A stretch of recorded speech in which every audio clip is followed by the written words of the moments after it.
Hey guys, how are you? Thank you so much for clicking once again. Welcome once again to the channel. This is a very brief one. But yeah, Malaysia weather is very beautiful. Let me take a sip of water.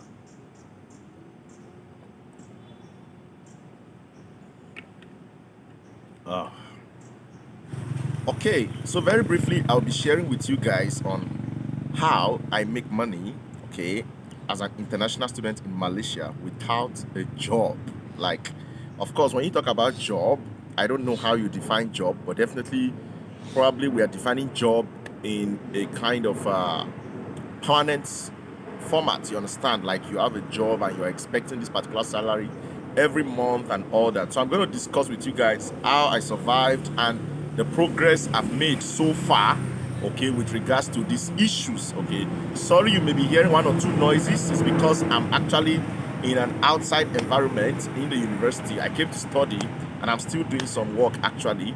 So yes, let's go straight to the video. If you are new to the channel, please make sure you consider subscribing, give a massive thumbs up, and share this video to encourage one or two people. This is not only about like how I make money or something, but also to also encourage you, okay, on doing the right thing, okay, and what you can do for yourself as well. If you are an international student watching me right now, I hope this inspires you. Let's get straight to the video. The introduction is getting very, very much. All right, guys, welcome back. So yeah, when I came to Malaysia initially in 2017 for my master's program, as you already know that currently I'm doing my PhD, okay, in Malaysia currently. When I came in 2017, to be sincere, it wasn't easy at all. It wasn't easy at all. Like I noticed that it was not really easy to get job. Okay, I tried my best, but yeah, it wasn't very like convenient like that. And of course, I was also looking for a job that could help me still have time for my studies and all that. You understand? Since I was still doing my master's program then, and I had to go to class and all that, so it was not so easy. When I came initially, of course, I was sponsored by my parents, okay, and yeah, I remember that there was some the amount of dollars I was given to me to come that time, and of course, you know, when you come the first time, you have to really, you know, spend some money and take care of yourself, eat and all that. So I was still eating and doing that, but yeah, I was very careful in spending as well because I was planning for the future. So I paid my fees and everything. Of course, money can never be enough. That's the truth. No matter how much somebody gives you, money can never be enough. So I think the best time when we can actually manage money very well, and maybe when money may really, you know, be able to actually have a specific role in our life, and we can be able to know that, okay, this money is for this money is for that, and we don't overspend the money, is when you yourself start making that money by yourself. It's not like I've not been making money before. Of course, I've been making money before, but coming to a new country, really, I have no idea of how to make money in this country, Malaysia, when I first came. So, and I don't want to join the bad gangs. Of course, you know, there are bad people everywhere that will look at your challenges and introduce you to something that is not good. You understand? And as a, you know, true child of God, okay, as a believer, I know that that one is a no-go area. I can't join people to do something that is illegal, all in the name of making money. I need to find a legal way to make money for myself. So how do I, you know, find this legal way and make good money for myself in Malaysia? That was where the challenge was. Anyways, back forward again. Is it back forward or how do you call it? Anyways, back forward to when I first came. Like I said, it was not so easy, and I spent some money. And I know that sending money from my country was not so easy because of the currency rate, the change in currency, and all those kind of things. It was not really so easy, and I wanted to find a way to relieve my parents, you know, of that burden of always sending money to me and all that. Even though, let's say from Nigeria, maybe they are going to send you 100,000 naira, you know, that 100,000 naira, when it comes to Malaysia, it's just very small, you understand? Maybe like 1,000 ringgit. Right now, it's not even up to 1,000 ringgit. You can imagine. And but for them back home, they have sent you something very big, you understand? Which you need to appreciate, you need to thank God for, you need to thank them and all that. But for me here, 100,000 naira is really small. It's just like saying convert 100,000 naira to dollars. How much is that like for somebody in the US or any country spending these dollars, you understand? The same thing here in Malaysia, because Malaysia currency is just like 4 times, okay, lesser than the dollar, okay? Let's say the dollar is 4 times higher than Malaysia currency. So the difference, you can still try to relate with dollars and see that, yeah, our money is not really very far from dollars here in Malaysia. So how do I get this kind of money, and how do I stop bothering my parents? Okay, of course, as a postgraduate student doing my master's program in Malaysia, definitely I needed to look for a way to what reduce, the bothering of the parents and all that. So fast forward, enough of too many stories. I decided to start doing something, okay? And what was that? When I came, the idea for me, initially, I wanted to like just work in any available place. For example, I tried out applying to some jobs, for some jobs, and then I saw one advertisement one time. I've told you guys this story before. If you are actually watching my videos, or this one is a long time, many of you have not known this story. So yeah, I saw one appointment like that. I saw one advertisement like that, okay, on my university's emailing system. They usually send a lot of information there. So I tried to apply. I'm like, oh yes, this is a job. They didn't really say the nature of the job, they understand. So I applied. I even sent my CV and all that, all in the name of trying to like get something, that I can be making some money to reduce the stress. Because here we pay rent every month, guys, like every month. In my country back home, you just pay rent like yearly. Of course, I know there's some places you may also want to pay every month, but mostly it's annual kind of rent payment, okay? And the difference is really much, okay, compared to like this place, we pay rent every month. Like the rent I pay per month here, I think if you check back home, if I just add maybe 2 months, I can pay a rent for one house, like a good room, one room basically, or maybe even, yeah, a self-contained one room with toilet, just like what you call studio here. Yeah, the rent I pay here, if I calculate my 2 month rent, I can actually pay the same thing for 1 year in my country for a self-contained. So you can imagine. And here, that rent is just for a room, okay? A room. Of course, my room has bedroom and all that, but like, you know, I share the house with other people, you understand? So yes, all these things were like bothering me on my head, and I'm like, oh my god, how can I look for a way to solve these issues? Around 2018, I was just praying and I was like, God, please give me wisdom on what to do. Yeah, but before then, I started doing like restaurant job. That job, I saw the advertisement, it was actually restaurant. You cannot imagine that Bolu has actually worked in a restaurant. Yes, I worked in a restaurant to make ends meet. In life, you know, there is a level you have to get to in life. Are you getting me now? That you must make decisions for yourself, and you must not always depend on people, okay, to send you money, to assist you and all that. There's a level you grow to that you have to take responsibility for yourself. That look, I'm becoming a man who I cannot always be asking my dad, hey, daddy, send me money, hey, send me money and all that. No. And that was where I was getting to. So I saw that job. I said, okay, restaurant, let's do it. I think they were offering to pay me 8 ringgit per hour, 8 ringgit per hour. You can convert 8 ringgit to naira or whatever currency. So I was very happy. Although somebody told me that money, like, actually normal rate is more than that, but I just accepted it like that, and then I started the restaurant job then. So when I started, as a student, I have to always come to my lectures and all that. We used to have classes around 6 p.m., okay, for the master's program then. Our classes was 6 p.m. in the evening. So I have to go to work and then finish from work and then come to class. You can imagine. I attend lecture. Sometimes to be so tiring for me, and then the AC was very chilling. Sometimes I would just almost be sleeping. But yeah, I was just doing everything I could, just to make ends meet in a very legitimate way. And that one passed. I only had classes for a few times, not much classes. So after my coursework, then it was now time for research.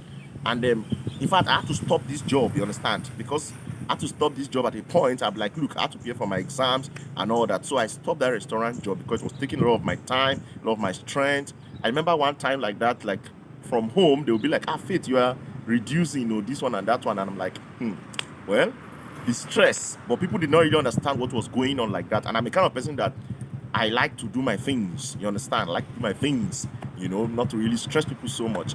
And so, yeah, I was just managing like that, But at the end of the day, I give God the glory. I stopped that restaurant job. Many people don't know that I did this restaurant job. Many of you don't know, you understand? So when you see people outside the country, especially when maybe they are studying or they are in a country where maybe they cannot really just get jobs like that, office jobs like that, you have to respect the people, you understand? And you have to understand, even if people are helping you, you have to know that this money that they are giving you or whatever they are helping you with is from their sweat, okay? Except if somebody is doing something illegal, you understand? When you just like make money anyhow. But if somebody is doing something legal, definitely the money is from sweat, you understand? Trying to balance your study life and then trying to balance financial life and all those kind of things. Of course, you have to pay for rent, you have to eat, you have to take transports and so many things. But anyways, after that time, I stopped, and then God gave me an idea, like, why can't you start helping people, like genuine help, you understand? Like, what are you good in and all that? And I saw that, oh, I'm very good in research. I love research myself, and that was how I started my research consultancy service in that 2018. And by the special grace of God, Unique Tech Consult, I've been providing services to students, to lecturers, those that need it, and all that, proofreading, paraphrasing, editing, assisting them with their articles and so many things. Basically, I've been doing this, and that was how I started raising money. Gradually I started reducing the stress from my parents for paying school fees and all that. Gradually I was able to raise money to pay my own school fees by myself, you understand? And that was how it started gradually. And from there was a time also I got introduced to a school where I can actually be teaching. So I was also doing that one, although that one is not really like there's no really big money there, you understand? I'm just teaching, okay, because it's like more of a refugee school, okay? So I teach, but of course I get some little stipends which I can maybe buy food or one or two things like that. Yeah, but I started doing this research consultancy, and up to today, the research consultancy that has been helping, okay? Like, God has used that one to really help me so much, settle a lot of bills, and then just take care of myself. And yeah, also at a point, more doors started coming. When you are sincere and when you are genuine and you actually want to grow in life and do things legally, God will always open doors for you. Then at a point, I got a research assistant job. Okay, I did for some months. It was like contract, and then something happened like that. I lost some money. Oh my God, it was so sad for me. Like, how me that I'm just trying to struggle and make some ends meet, you understand? And then losing huge amount of money again in some investment and all that. So I have to be very careful. I'm a cybersecurity fellow, and I will always tell people, be very careful where you put your money in, okay? It's better you put your money in a physical business, okay, or something that you really know, than some of this online stuff. Some of them are scam, not all are scam, okay? There are good ones that you can actually invest in, but be very careful. And I know that in this video, because it's talking about finance, some people will also come here and advertise some, fake investment plans. Please be very careful. They are there to steal your hard-earned money, okay? Go and work hard and use your money to do something reasonable, okay? That you are sure that this one, nobody's going to run away with your money. So yeah, that crisis happened to me. I lost a huge amount of money, and then I'm like, God, where do I continue from here? Then I just was praying and trusting God and still working hard, doing stuff to, gather, some more money, you understand, to balance for what I've lost and all that. And God has just been faithful. One thing is that when you are faithful to God, God will be faithful to you as well. I'm telling you, like, I just know that I never begged for bread, okay, in this country. Since I came here, I've never begged for bread by the special grace of God. I've never begged for money. I've never borrowed money. God has just been opening doors for me, and that's why I want to give God back the praise, and I want to thank him. And I will never involve myself in anything illegal, okay? Everything I'm doing will be legal, because I know that there's real blessing in doing the right thing, okay? So yeah, I continued like that, and up till now, I got my PhD, started the PhD with some support from my parents and also from my own financial support. And yeah, things have been going very well. Of course, there are ups and downs still, because I'm still looking for like permanent job, you understand, like a good lecturing job or something. So if you are there and you have been watching Bolu and you want me to come and lecture, please, the door is open. I can embrace it. Of course, I'm working on the ground as well, and I'm doing some other research consultancy jobs currently. I'm doing research assistant, okay, and I'm looking for more. And yeah, this stage of my life, and if you are in my age group, of course, we are trying to build up, we're trying to develop for our own future, okay? We don't want to depend on people again. We want to actually bless lives. We want to bless other people. And so this is the stage to work hard for your own future. Anyways, there are many other things that I'm doing which are all legal, and If you want some advice, more advice, personal advice, maybe you're in Malaysia, you don't know how to, raise money, or you are stranded or something like that. There are many things you can do. Even if you don't get a fiscal job, okay, you can actually do something for yourself. You can create opportunities. Yes, you have to create opportunities in this world. Like, if you keep on waiting for white collar jobs, you may just remain a beggar for a long period of time. So I created opportunities, and God has helped me that I've been so creative for a long time. Even during my NYSC in Nigeria, we do a service, like a 1 year service, okay, where you have to serve the nation in a different place. So I was posted to the northern part of my country, which is Sokoto, and I remembered I was doing something there, because sometimes the Alawi will delay and all that, and I did not want to collect any money from home. You see, it's not just when I came here, it has been from time. So I was teaching in the secondary school, and I started introducing them to like lessons, you understand, like on ICT, because I noticed that they were not really exposed to ICT in that school. So I was even printing tickets, and like 200 naira, very cheap, per month, because it was a village school, and they were ready to pay. Some of the students that don't have, like they did not bring the money, they will go to their parents and look like, see, this one is there, oh, that they want to join this class also. They want to join teacher Faith's class. That was in Dundaye in Sokoto. And I started that, and I was teaching them after school. They would wait. I was making small money that would help my ministry. I started preparing some food. Thanks to my mom that taught me how to cook. I started preparing food, you understand? I'll prepare potatoes, fried potatoes with fried egg, with stew, I would make zobo during the fasting period then, okay, because I was in the north, so we have more of the Muslims in that part of the country. After fasting, they want to drink something very cold, so I prepared zobo, cold one, chilled it, and then people will buy, and it was so wonderful. God just opened doors for me. What I'm just telling you is that stop complaining, okay? Stop crying up and down. Like, stand up, sit up, and walk. If you are here and they're not giving you jobs and all that, look for something to do. And I've seen a lot of Nigerians here that are very creative, doing one or two things. Not only Nigerians, Africans, foreigners. Look for something reasonable that you can do, and you can make good money from it. And when the best time comes, God will open doors for you for job. Or if no job, you go back to your country, or you go back to another country. Abi, what do you guys think? Anyways, that's going to be it for now. At least there are some things you can do. Look for what you are good in. What do you love? Like me, I love research. So I felt I could offer services like this to people, and they will pay me for my service. And that was how I started. And I've worked for more than 300 students, okay, since I started. And people keep returning and all that.